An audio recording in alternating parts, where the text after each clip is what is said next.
네, 안녕하세요. 유현태입니다. 네, 하루 정도 늦게 리뷰를 하러 왔습니다. 오늘 리뷰 드릴 경기는 아시안컵 조별리그 2차전 우리나라와 요르단 경기입니다. 상당히 어려운 경기 끝에 2대2로 비겼고 제가 보기에는 좋은 경기는 아니었던 것 같아요. 전체적인 총평을 했을 때 우리가 상당히 고전한 경기였고 역전까지 당하면서 패배 위기에 몰렸었다. 라고도 이야기할 수 있을 것 같아요. 저는 이제 후반 말미에는 득점이 나올 것 같다는 느낌을 계속 받았기 때문에 그렇게까지 긴장하면서 보진 않았었는데 그럼에도 불구하고 이게 뭐 질 수도 있는 경기였다는 생각이 듭니다. 음, 일단 그런 뭐 좋지 않은 경기였다는 총평과 함께 또 하나 약간 그래도 유한이 될 만한 이야기를 좀 드리자면 우리나라가 좀 안 풀릴 때 그 서아시아 팀들 상대로 잘 안 풀릴 때 전형적으로 나오는 경기였다는 생각이 들어요. 그래서 뭐 단순히 클린스만 감독과 지금 현재 대표팀만의 문제는 아닌 것 같고 서아시아 팀들이 대체로 뭐 신체적으로 억센 선수들도 많고 개인 기술을 갖춘 선수들이 많기 때문에 그러니까 순간적인 개인기들 있잖아요. 그런 것들을 이용해서 우리를 괴롭히는 팀들의 어떤 전형을 보여준 게 아닌가라는 생각입니다. 어제도 그 10번 알 마을이었네요. 이름 갑자기 생각이 안 나는데 그 저기 몽펠리에서 뛴다는 그 선수였던 것 같은데 굉장히 좋은 드리블 능력을 가지고 있더라고요. 그래서 김민재 선수를 제외하고는 많은 선수들이 좀 고전하는 느낌이 있었는데 그런 것들을 보면서 역시 이 서아시아 팀들이 우리나라한테는 좀 까다로운 팀들이 될 수 있구나라는 걸 좀 느낀 경기가 아닌가 싶습니다. 뭐 이번에는 단순히 뭐 저희뿐만 아니라 일본도 우리나라뿐만 아니라 일본도 이라크한테 지는 경기들도 있었고 확실히 아시아 팀들이 제가 보기에는 단순하고 되게 예상이 가능하고 뻔한 걸 들고 나오지만 그게 또 마냥 넘어뜨리기가 쉽지만은 않은 그랬던 것 같아요. 그래서 우리나라를 공략하기 위해서 딱 선수의 후역습이라는 전술을 가지고 오고 거기에 이제 본인들이 그런 역습에서 힘을 발휘할 수 있는 그런 드리블러들을 갖추고 있는 팀들이라 그러면 우리나라를 좀 괴롭힐 수 있는 게 아닌가라는 생각이 들었습니다. 그래서 저는 괜찮습니다. 이 정도 경기는. 지지 않았기 때문에 괜찮은 거고 오히려 그 김민재 선수가 인터뷰 그렇게 했던데 이런 거를 대회 초반에 한번 겪어보는 것도 나쁘진 않아요. 왜냐면 지금 선수들 자체가 굉장히 자신감이 많이 올라와 있을 상황에서 오히려 고전해 보면서 우리 이거 더 열심히 해야 되겠다 이렇게 경각심을 가지는 것도 중요한 것 같습니다. 제가 뭐 2018년 자카르타 팔렘방 아시안 게임 갔을 때그 말레이시아전 때 현장에 있었거든요. 반둥에 있었습니다. 그래서 그때 황희찬 선수의 그 굉장한 비난 여론에 휘말렸던 황희찬 선수를 보고 쓴 기사도 아직 생각이 나고 그러는데 어찌됐든 그때 이제 그 말레이시아전을 충격적으로 패했지만 어찌됐든 그 이후로는 우리나라가 강한 정신력을 보여주면서 우승을 했기 때문에 이번 대회도 그렇게 될 수 있기를 좀 바라보면서요. 근데 그렇다고 해서 제가 뭐 괜찮습니다 이렇게 하고 갈 건 아니고 조금 전체적으로 아쉬웠던 점들을 큰 거부터 작은 걸로 시작해서 들어가 보도록 하겠습니다. 그러니까 제가 어저께 제일 가장 아쉬웠던 점은 이제 경기 운영적으로 아쉬웠던 점은 우리나라가 이제 전반 초반에 굉장히 좋은 찬스를 잡았습니다. 그 황인범 선수 쪽에 들어가는 패스가 저는 굉장히 기가 막혔다고 생각이 드는데 그 황인범 선수에서 손흥민 선수 쪽으로 페널티킥 얻어내는 장면 자체가 일단은 그게 이제 투입됐던 거를 리턴을 받아서 연결하는 장면이 됐기 때문에 그게 굉장히 막기 어렵거든요. 제가 지금 불러와도 되겠죠, 바둑을? 바둑을 한번 잠깐 불러와 볼게요. 그러니까 뭐 이제 제가 배치를 제대로 안 해놨네. 이렇게 바꿔볼게요. 검정색이 이제 수비라고 해보시고 어제 요르단이었다고 생각하고 빨간 거를 저희 우리나라라고 생각해 보도록 하겠습니다. 그러니까 이제 어저께도 문제가 됐던 거는 결국에 이제 요 위치에 어디에 들어올 거냐. 제가 지난번 그 레바논전 끝나고도 말씀드렸던 것 같은데 우리가 항상 공략하고 싶어하는 위치는 이제 여기란 말이에요. 여기. 그게 이제 뭐 어저께도 홍현숙 선수 인터뷰에도 포켓에 많이 들어가라 뭐 이런 이야기를 했다고. 근데 여기 이제 포켓이거든요. 근데 저번에도 말씀드렸듯이 여기에 들어오면은 이렇게 그냥 이 뒤를 한꺼풀만 벗겨내면은 위협적인 패스가 들어갈 수 있고 중거리 슛도 시도할 수 있고 그쵸? 그러니까 여기 1차 저지선을 잘 뚫고 들어와서 여기서 공을 받는 게 굉장히 중요해졌어요. 지금 현대 축구에서는. 그래서 여기에 들어오면 또 측면으로 나가기도 되게 좋거든요. 측면 패스가. 그래서 여기 뭐 공이 들어왔다가 그러면 당연히 수비가 가운데로 모이겠죠. 중앙 쪽을 막아서야 되니까. 그러면 측면 쪽으로 딱 나가게 되고 벌려지면 이제 여기 하프 스페이스나 이런 쪽으로 들어가기 여러모로 이제 여기가 이제 전략적 요충지가 되는 거거든요, 사실. 근데 전략적 요충지에 들어가는 장면이 이제 어저께 전반 초반에 굉장히 잘 나와서 여기 딱 나와서 들어갔던 걸 황희범 선수가 잡았고 이쪽에서 움직여 들어가던 손흥민 선수가 뒤를 파고 들어가서 여기 딱 스루 패스가 발 앞에 연결이 됐잖아요. 이 장면 자체는 뭐 굉장히 나무랄 데 없이 너무 좋은 장면이었습니다. 우리나라가 앞으로도 지향해야 할 만한 굉장히 좋은 장면이었고 그 장면에서 득점까지 만들어냈기 때문에 저는 뭐 이거 경기 쉽게 가겠는데 라는 생각을 했었습니다. 근데 그럼에도 불구하고 아쉬웠던 점들이 경기 내내 이어졌던 아쉬움이기도 한데요. 1대0 리드를 잡았을 때 우리나라가 공격을 어떻게 하면 좋을까요? 우리가 보통 이제 지공을 최근에 많이 쓰는 상황이잖아요. 우리나라 상대로 내려서는 팀들이 많으니까. 근데 1대0 리드를 잡았을 때도 그렇게 해야 될까요, 굳이? 우리가 역습하는 건 어떻게 생각하세요? 그러니까 저는 그게 굉장히 중요하다고 생각해요, 사실은. 제가 벤투 감독이 있던 시절에도 제가 좀 벤투 감독 축구에서 좀 아쉽다라고 늘 말씀드렸던 게 뭐냐면 리드를 잡고 있을 때조차 점유를 잡을 필요는 없다고 생각해요, 저는 개인적으로는. 그 어떤 의미냐면 상대가 우리를 상대로 요르단이 어저께 리드를 잡은 다음에는 수비하다가 역습으로 나갈 때 굉장히 빠르고 다이렉트하게 전방에 막 때려주면서 공간에서 싸움을 하면서 우리한테 부담을 줬잖아요. 근데 우리도 그렇게 경기를 할 만한 선수들이 많이 있어요. 황희찬도 그렇고 손흥민도 그렇고 조기성 선수도 침투에 들어가는 거에 능수능란한 선수니까 이재성 선수도 그런 거 잘하고 그러니까 그럴 때는 제가 느끼기에는 잡았을 때 공간 쪽으로 패스를 많이 넣어주고 선수가 침투에 들어가는 장면들이 많아져야 된다고 생각을 하거든요. 근데 그게 어저께 잘 안 나왔습니다. 전반전에. 물론 상대가 그 힘이 있을 때 실점하고 나니까 기어를 하나 올려서 우리나라를 압박하려고 들어왔던 건 맞는데 우리나라가 공을 딱 뺏겼을 때 역습을 나가는 게 그만큼 깔끔하게 나갈 수 있었느냐 하면 저는 그건 아니었던 것 같아요. 왜냐면 볼이 없는 선수들조차도 움직임 자체가 굉장히 받아놓고 가려고 하는 움직임이 많았습니다. 전반적으로. 그래서 공간에 뛰어들어가는 선수들이 많이 없었기 때문에 공간에서 속도 싸움을 벌일 선수들이 없었어요. 그게 좀 아쉬웠어요. 사실은. 그러다 보니까 우리는 공을 뺏으면 역습을 나가줘야지. 잠깐 다시 불러올까요, 바둑알? 그러니까 예를 들어서 여기서 뭐 검정색이 역습을 한다고 칩시다. 역습을 나갈 때 2명이나 3명 정도 나가겠죠? 이 선수들이 앞으로 공을 몰고 쭉 나가주면 장점이 뭐냐면 여기 있는 선수들 수비 라인 전체가 이렇게 올라올 시간을 벌 수가 있어요. 그쵸? 그렇게 되면 빌드업도 더 편해지거든요. 왜냐면 볼 돌리다가 안 되면은 좀 물러나가지고 받을 공간이 필요한데 여기서 물려있는 상태에서 여기서만 돌다 공을 다시 뺏기면 다시 공격을 당하거든요. 그렇잖아요. 여기서 공 돌리다가 뺏기면은 뭐 여기서 다시 커트를 당한다거나 혹은 여기서 뺏긴다 그러면 오히려 더 위협적인 찬스를 바로 주게 되거든요. 역습을 적절히 나가주면서 이 뒤쪽에서 싸울 수 있게 전장을 만들어 놓고 이쪽 선수들이 다 전진해야 된다는 거죠. 어떻게 보면. 근데 이런 것들이 잘 나오고 있느냐라고 하면 저는 지금 상당히 우리 대표팀 자체에도 이런 공간 쓰는 선수들이 많이 없다는 거를 많이 느낍니다. 그래서 그게 좀 아쉬워요. 네, 근데 이거의 연장선에서 좀 더 말씀드리면 어제 경기에서 저는 이강인 선수가 좀 못했다고 생각합니다. 근데 많은 분들이 공감하실 것 같아요. 턴오버도 많았고, 근데 이제 턴오버가 왜 많냐 이거예요. 근데 이강인 선수가 드리블 시도가 많았으니까 턴오버가 많았겠죠. 근데 이강인 선수가 드리블이 많았다. 이게 좋은 걸까요? 나쁜 걸까요? 드리블 능력이 좋은 선수니까 좋은 거라고 볼 수도 있긴 한데 어제 잘 안 풀렸잖아요 경기가. 그러면 드리블이 좀 줄었어야 되겠죠. 근데 그게 줄질 않았단 말이에요. 그렇게 고민을 해보시면은 저는 좀 어저께 문제점이 좀 드러난다고 보거든요. 전반전에 이제 설영우 선수가 그 이강인 선수랑 오른쪽에서 합을 맞췄고 오른쪽에는 김태환 선수가 맞췄잖아요 후반전에는. 근데 후반전이 훨씬 공격력이 살아났죠. 근데 그걸 잘 생각해 보시면 결국은 이강인이 잘해서라기보다는 김태환이 잘했거든요 후반전에. 결국에는 오른쪽 측면에서도 제가 느끼기에는 공간 쪽으로 띄워주고 침투해서 들어가고 돌파를 시도해줄 선수가 좀 필요해요 제가 봤을 때. 근데 이제 그게 김태환 선수가 굉장히 적합했던 거고 어제 이강인 선수의 움직임을 한번 잘 돌려보시면 대체로 또 불러와야 되겠네요. 여기서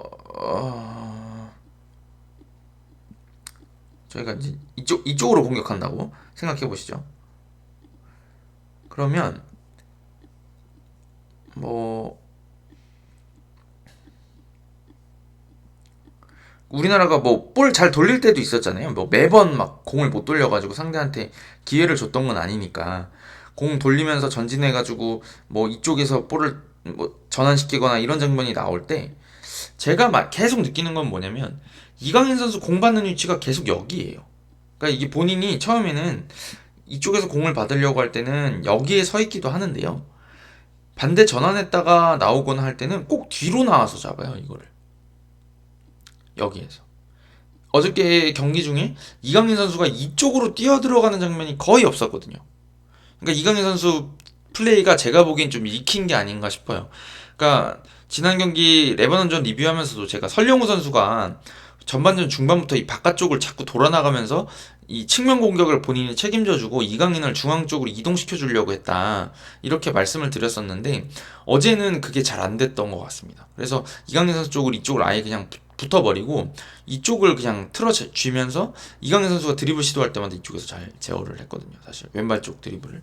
그래서 드리블이 뭐 그 능력이야 제가 뭐 설명드리지 않아도 다 아시겠지만 이게 읽히면서 수비가 되면은 이게 아무래도 날카로움이 떨어지고 패스가 여기서 이제 뭔가가 넘어가서 뭔가 일을 쳐줘야 되는데 계속 와서 괴롭히면서 패스가 들어가면 정확도가 떨어지지 않겠어요? 완전히 벗겨놓고 완전히 제쳐놓고 넘어가는 패스량은 이제 좀 다를 수가 있겠죠. 그래서 어제 경기에서는 제가 보기엔 이강인 선수가 너무 계속 뒤로 나왔다. 본인이 윙 쪽에 서 있음에도 불구하고 계속 뒤로 나오면서 오히려 위협적인 찬스들을 못 만들어냈다고 생각합니다, 저는.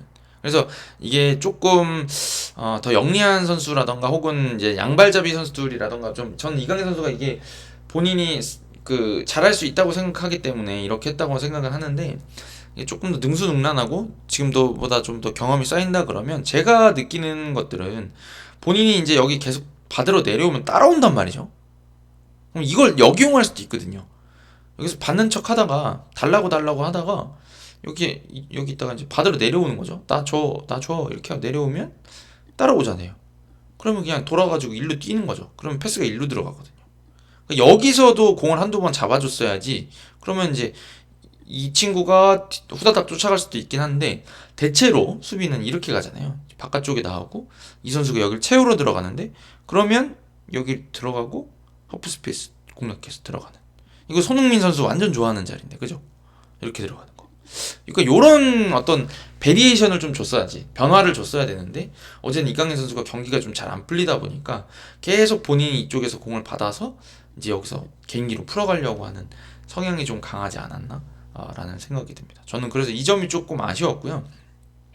그러다 보니까 경기가 더 안 풀렸던 것 같아요. 우리가 지난 그 레바논전에도 안 풀릴 때 이강인 선수가 한 방씩 해주면서 뭔가 새로운 어떤 그 반전의 기회를 만들었었는데 어제 이강인 선수 쪽까지 막히고 나니까 좀 어려웠던 것 같습니다. 그리고 이제 그 또 다들 요즘에 그 캡처 기술이 좋아서 그런지 다들 막 올려주시더라고요. 근데 어제 보면은 공격할 때도 보면은 후반전에 막 이제 급하니까 거의 뭐 이렇게 다 앞에 막 다 서 있었잖아요.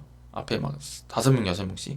근데 이거 6명씩, 5명씩 서 있는 거 자체가 문제는 아니에요. 왜냐면 벤투 감독도 많이 썼던 전술이기도 하고 그때는 뭐 변형 3백을 바꿔놓기도 하고 여길 둘로 바꿔놓기도 하고 그냥 3백을 서기도 하고 막 여러 가지 방법, 뒤를 좀 덜 불안하게 하면서 앞에 늘리기 위해서 굉장히 이제 숫자의 그 변화를 고민한 흔적들이 많이 드러났었는데 사실 마찬가지죠, 지금도.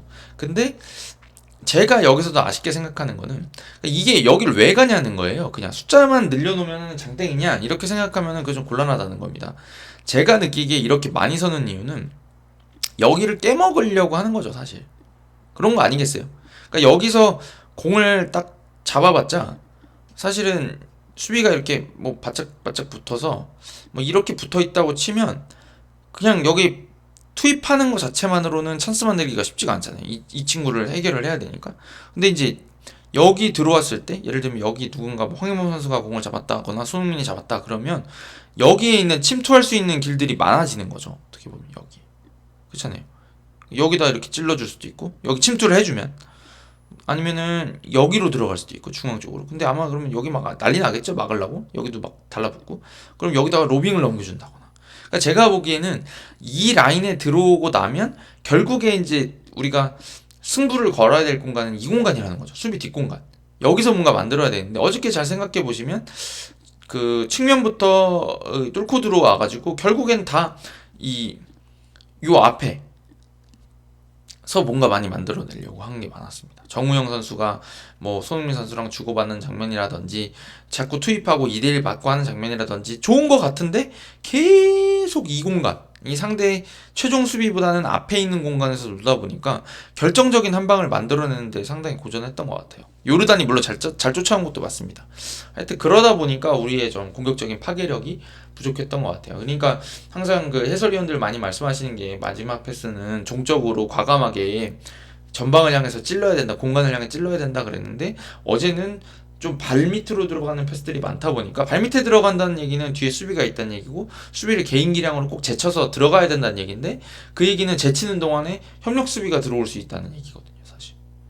그러니까 요르단이 그만큼 많이 뛰었던 경기고 잘 괴롭혔던 경기이기도 합니다. 근데 이제 제가 말씀드리고 싶은 거는 우리가 전술적으로 조금 더 세밀하게 가다듬어져 있었다 그러면 누군가가 여기서 공을 잡았을 때 자꾸 여기를 침투에 들어가면서 깰 수 있는 장면들을 만들었을 거라는 거죠.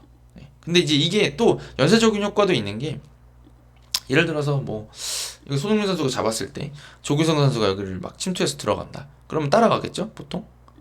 그러면 이제 이 공간이 열리니까 뒤에 있던 황인범이 올라오면서 슈팅할 공간이 열리고 여기서 과감하게 슈팅 때릴 수도 있고 어저께 뭐 득점 장면도 그 뒤에서 따라 들어온 황인범 선수가 만들어낸 거였으니까 그런 장면들을 만들어내기 위해서는 이 뒤를 굉장히 위협적으로 적절한 타이밍에 침투에 들어갈 수 있어야지 여기가 흔들릴 수 있다는 거거든요. 근데 그 점에서 좀 저는 아쉬웠던 것 같아요. 그러니까 제가 느끼는 점은 페널티 박스 근처에 오면 선수들의 개인 기량에 맡기는 것 같다는 느낌이 좀 많다. 그런 느낌이 좀 있어서 조금 더 우리끼리 맞춰갈 수 있으면 좋지 않겠냐라는 생각이 듭니다. 자, 그리고 이거랑 또 연관된 이야기니까 공격 얘기가 나왔으니까 맞아요 말씀드리면 어제 좀 손흥민 선수가 좀 급했던 것 같죠? 아마 여러분들 생각하시기에도 여러 번 슈팅 찬스가 있었는데 거기서 좀 공을 흘리는 장면들도 좀 있었고 수비한테 걸리는 장면도 많고.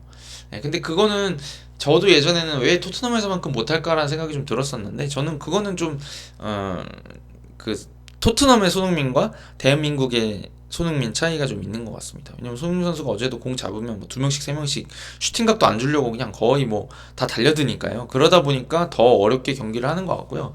근데 그럼에도 불구하고 뭐 손흥민 선수가 페널티킥도 얻어내고 마무리도 잘하고 해서 저는 제 몫은 했다고 생각합니다. 근데 이제 어제 좀 아쉬웠던 거는 손흥민 선수가 그 와중에 더 되게 잘해줬다고 생각하는 게 후반전에 특히나 손흥민 선수가 공을 잡고 있으면은 막 2명씩 달라붙으니까 이 돌아가는 설령우 선수한테 한 2번인가 3번 정도 좋은 그런 패스들이 들어갔고 설령우 선수도 나름대로 이제 크로스를 최선을 다해서 시도를 했던 거죠. 근데 그게 뭐 나쁘진 않았고 측면 쪽 접근하는 것까지는 어제 괜찮았어요. 이쪽에 들어가는 거 특히나 왼쪽 이강인 선수 쪽보다는 그 손흥민하고 설령우의 합이 좋았고 후반전에 이제 김태현 선수 쪽에 혼자 들어가는 것들이 좀 좋았어가지고 잘 맞았거든요. 근데 이제 아쉬운 거는 크로스 정확도죠, 역시. 근데 이 크로스 정확도 자체도 저는 조금 할 말이 있다고 생각하는 게 뭐냐면 약속이 돼 있어야 정확히 보내거든요. 제가 그 포항 김기동 감독님이 이야기 드리면서 많이 드렸던 게 누군가는 가까운 쪽 골대로 간다. 누군가는 컵백을 먹으러 간다. 한 명은 길게 넘어오는 거를 먹으러 간다. 이게 이제 포항에는 약속이 돼 있다는 거죠. 그때가 이제 제가 인터뷰할 때가 일류첸코, 팔로세비치, 뭐 송민규 선수 있고 막 그런 다 떠난 선수들이네요. 하필이면 그때 시절이었는데 여기를 일류첸코가 간다라고 정해진 건 아니래요. 그 당시에 제가 인터뷰 드렸을 때 팔로세비치가 갈 수도 있어요. 왜냐면 본인이 팔로세비치가 가까우면. 하지만 아무도 안 가면 본인은 가야 됩니다. 팔로세비치가 가면 일류첸코도 원래는 여기 맨 앞에 여기를 많이 갔겠지만 가까운 쪽 골대를 여기를 팔로세비치가 가면 안 가고 컵백 자리로 들어간다는 거죠. 약속이 돼 있으니까. 그리고 뒤쪽에도 누군가는 꼭 오게 돼 있는 거죠. 그래서 어떤 때는 윙이 들어오지만 윙이 못 들어와 있으면 미드필더가 올라가서라도 이 자리를 하나 채워줘야 되는 거죠. 이제 그런 식의 어떤 약속돼서 우리가 그 순간적으로 보고 하는 게 아니라 약속이 돼 있으니까 이번엔 그쪽을 선택해서 좀 확실하게 보내줄 수 있는 것들 이런 것들이 좀 디테일이지 않을까라는 생각을 좀 하게 되는 경기였던 것 같습니다. 그래서 좀 아쉬운 면이 있었던 거죠. 그런 점에서. 그래서 전반적으로 볼 돌리는 것도 괜찮은 장면들이 몇 번 있었고 나가는 것도 괜찮은 장면들이 있는데 마무리 쪽에 가면 좀 아쉬운. 그래서 2골 정도밖에 못 터뜨린 공격적으로도 그렇게 시원하지는 않았던 경기였던 것 같습니다. 네.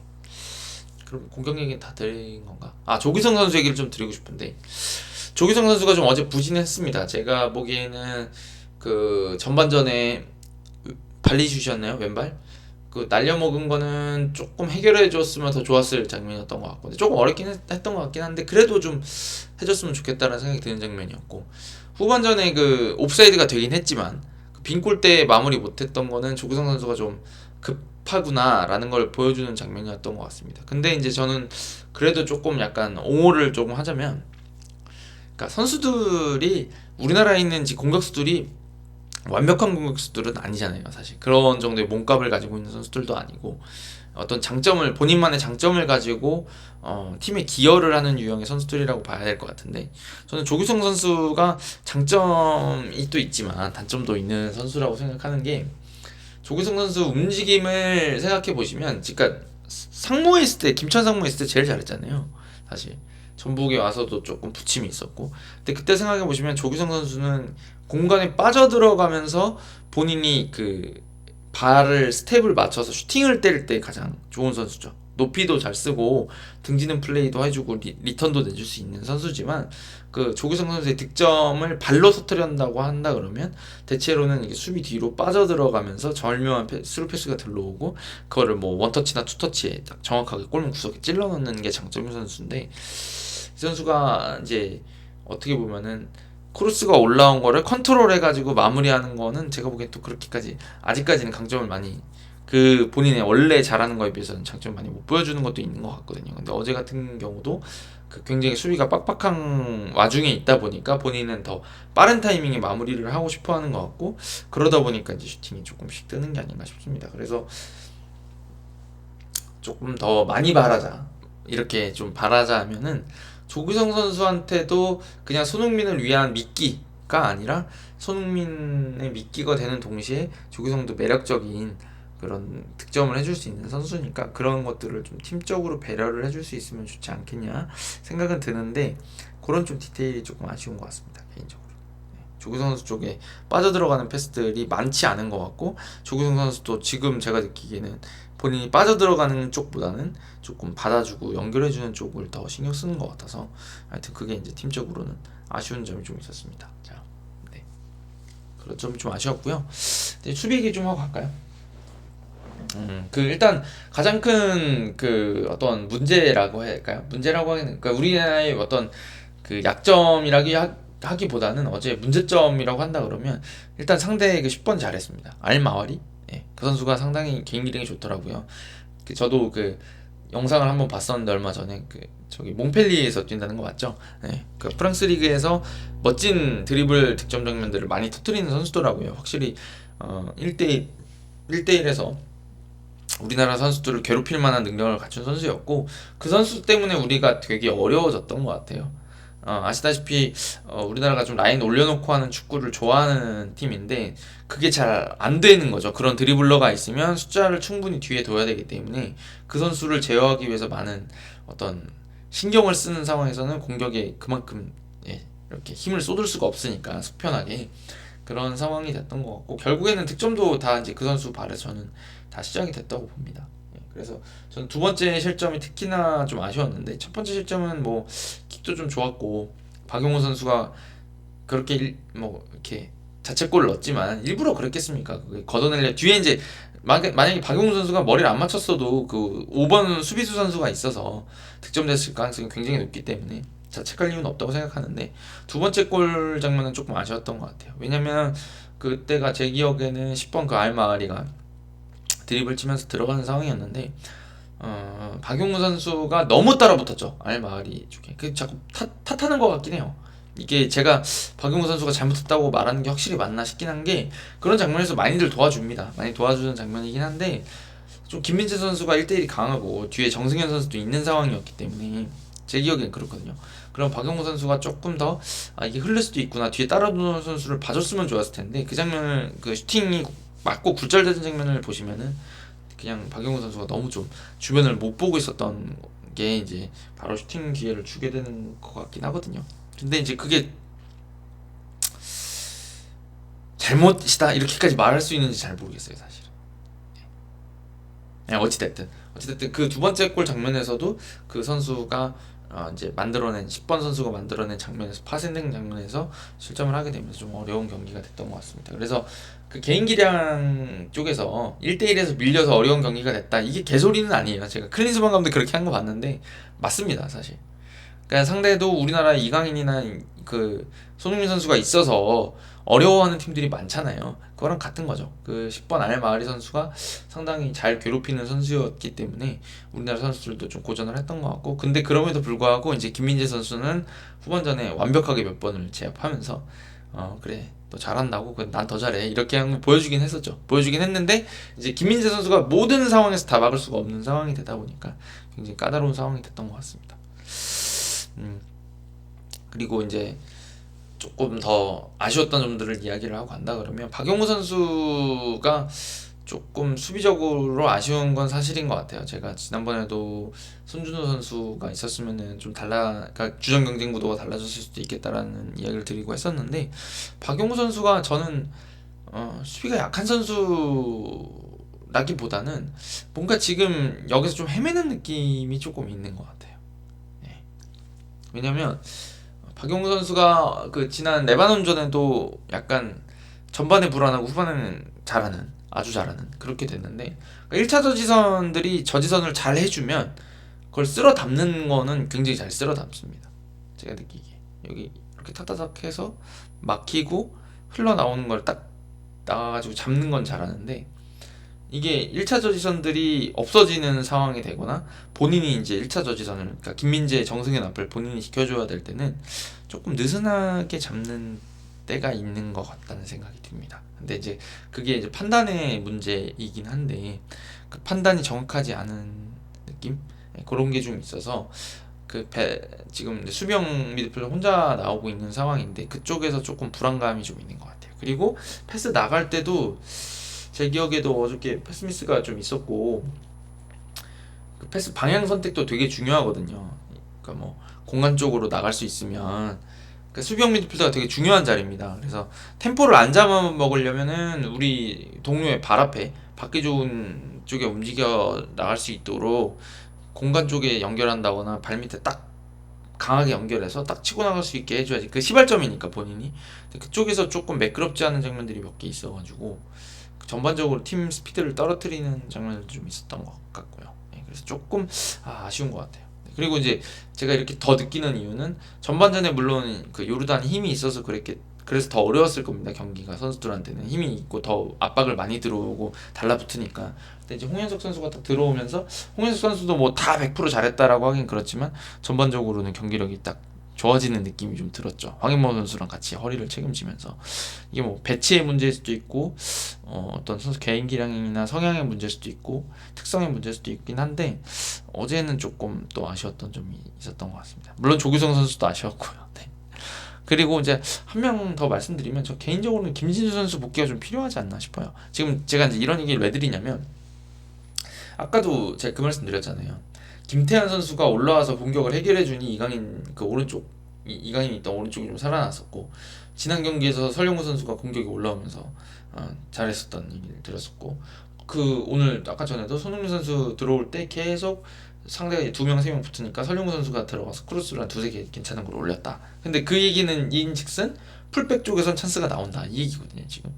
그렇다 그러면 제가 보기에는 기동력을 갖추고 있어서 더 빨리 뛸 수 있고 더 저돌적으로 들어갈 수 있는 선수가 있으면 좋고, 킥이 있으면 좋고. 근데 이제 이기재 선수의 단점이라 그러면 제가 보기에는 여전히 킥은 너무너무 좋은 선수고, 또 이렇게 그 미드필더처럼 움직여줄 수 있는 유틸성이 있는 선수지만 직선적인 움직임에는 좀 약하죠. 아무래도 3백에서 윙백으로 뛰던 선수다 보니까 1대1 수비도 제가 보기에는 조금 아쉬운 때가 있는 것 같고, 크로스는 너무 좋지만 깊이 올라가는 장면이 많지 않고, 주로 얼리 크로스를 많이 쓰죠. 최근에는 또 햄스트링이 안 좋다고 하는데, 그러다 보니까 깊이 들어가서 해결해 줄 수 있는, 어저께 그 두 번째 골 들어갈 때 김태현 선수가 들어갔던 그 장면처럼 공간을 쭉 올라가서 힘과 체력을 가지고 좋은 크로스를 올려줄 수 있는 선수가 필요한 것 같은데, 그게 이제 이기재 선수가 적합하냐라고 하면 저는 좀 스타일상은 안 맞지 않냐 그런 생각이 들어서, 김진수 선수가 지금 부상인 걸로 알고 있지만 좀 복귀를 빨리 해주면 좌우 밸런스가 좀 더 맞지 않겠냐 라는 생각이 듭니다. 네. 그래서 그쪽 측면 쪽에서 그 드리블러들도 많기 때문에 제어도 해야 되고 공격도 해야 되고 할 일이 많은 상황이지만 그쪽에서 조금 더 힘을 내줬으면 좋겠다, 이런 얘기를 좀 드리고 싶습니다. 그리고 또 하나 잊지 말아야 될 선수는, 어저께도 저는 황인범 선수가 정말 잘해준 경기였던 것 같아요. 황인범 선수가 본인 득점도 해주고 했지만 확실히 패스 전환이라던가 줄 나가는 것들이 제일 깔끔하고 군더더기가 없이 잘 나가는 것 같아요, 확실히 황인범 선수가. 그리고 수비적으로 가담도 많이 해주고, 그러니까 이런 선수가 저는 많은 팬분들이 좀 이뻐해 주셨으면 하는 선수죠. 주로 이제 많은 팬들은 득점하는 선수들을 많이 좋아하게 돼 있고, 그게 눈에 많이 띄고, 또 김민재 선수처럼 그 수비지만 눈에 띄는 플레이들 많이 보여주는 선수들이 눈에 띄는데, 황인범 선수는 아마 제가 느끼기에는 빠지고 나면 많이 그리울 선수일 겁니다. 지금 뭐 부상으로 빠지든 로테이션 잠깐 돌려서 빠지든, 그렇게 해서 혹시 빠질 일이 있으면 야, 황인범 없으니까 공 잘 안 돈다, 이런 이야기가 나올 선수가 아닌가 라는 생각이 듭니다. 그래서 어떻게 제일 잘하는 선수 뽑자면 황인범 선수도 뽑아야 되지 않을까, 김민재, 황인범 둘 중에 한 명이 되지 않을까, 저는 그렇게 생각합니다. 하여튼 이 정도 말씀드리면 될 것 같고, 혹시라도 제가 또 드릴 말씀은 다시 켤지 모르겠지만 어찌됐든 다음번에 3차전 끝나고 같이 한번 말씀드릴 게 있으면 말씀드리도록 하겠습니다. 제가 그 말씀 드렸나요? 이 밸런스 잡는 게 굉장히 어려운 거라고. 그 얘기만 마지막으로 말씀드리고 할게요.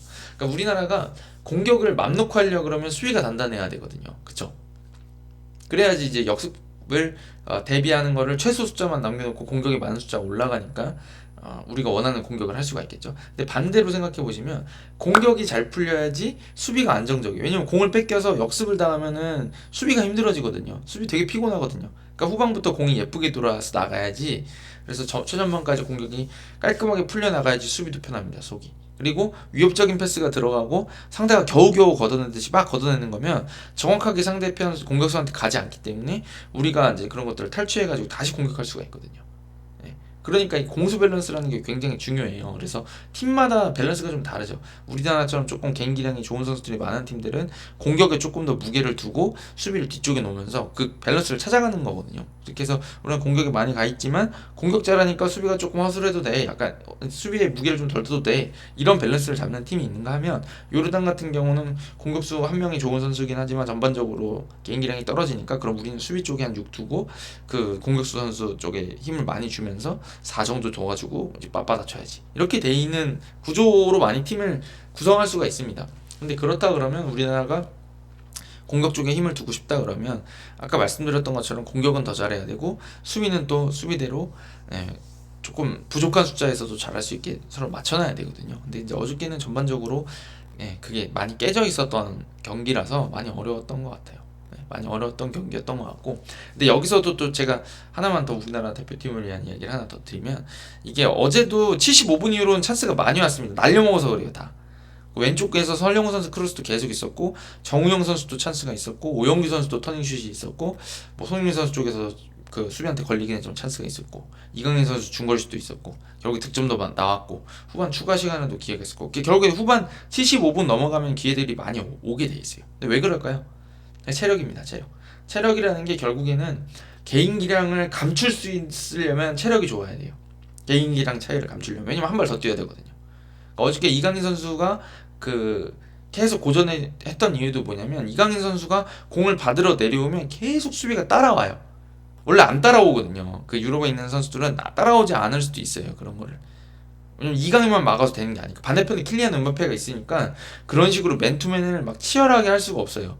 음바페 막히면 뭐 다른 애 있잖아요. 또 뭐 비티냐가 있든 뭐 딴 놈이 있고 뭐 누가 있잖아요. 그러니까 그렇게 되다 보니까 분산이 돼가지고 좀 편한데, 아시아권 팀들 그렇게 안 하거든요. 그냥 맞춤 전술인 것처럼 아예 그냥 틀어 잡아버리고 체력을 많이 써가지고 막, 그러니까 딱 후반전에 교체 카드 거기다 쓰잖아요. 풀백들 바꿔가지고 힘 많이 쓰는 선수들 바꿔가지고 어떻게든 그걸 유지해 보려고 노력을 하거든요.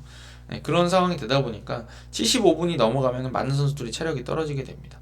그러니까 우리나라가 단순히 막 부진했다라고 하는 수도 있지만 상대가 더 간절하게 그냥 힘을 다 몰아 썼다, 이렇게 보실 수도 있을 것 같아요. 그래서 제 생각에는 많은 경기들이 이렇게 특히나 선수비 후역습하는 팀들을 만나면 이렇게 될 가능성이 큽니다. 그래서 너무 전반부터 화내지 마시고요. 너무 졸전이 아닌 이상 팽팽하게 간다. 전반전 오늘 왜 이렇게 팽팽하지? 상대가 힘 많이 쓰는 거다 이렇게 생각하시면 됩니다. 일본 정도 제외하고 네, 이란 제외할까요? 네, 일본, 이란 정도 제외하면 거의 그런 팀들이 많을 거예요. 그래서 75분 이후에는 0대 0으로 가고 있으면 75분 이후에는 한국이 많이 유리하다 이렇게 보셔도 되지 않겠냐는 생각이 듭니다. 그래서 어제 좋은 경기는 아니었고 굉장히 실망스러운 면도 있던 경기였지만 너무 이렇게 많이 화내시지 마시고 또 선수들과 이제 대표팀한테는 또 많은 응원 보내주시고 또 즐기면서 보셨으면 좋겠어요. 너무 질까봐 걱정하시는 것보다 이겼을 때 득점했을 때 더 환호하면서 즐길 수 있으면 좋지 않을까라는 생각이 듭니다. 네, 오늘 뭐 35분 했네요. 네, 좀 짧은 시간 아니었는데 봐주셔서 감사하고요. 3차전 끝나고 한번 돌아오도록 하겠습니다. 네, 가보겠습니다. 감사합니다.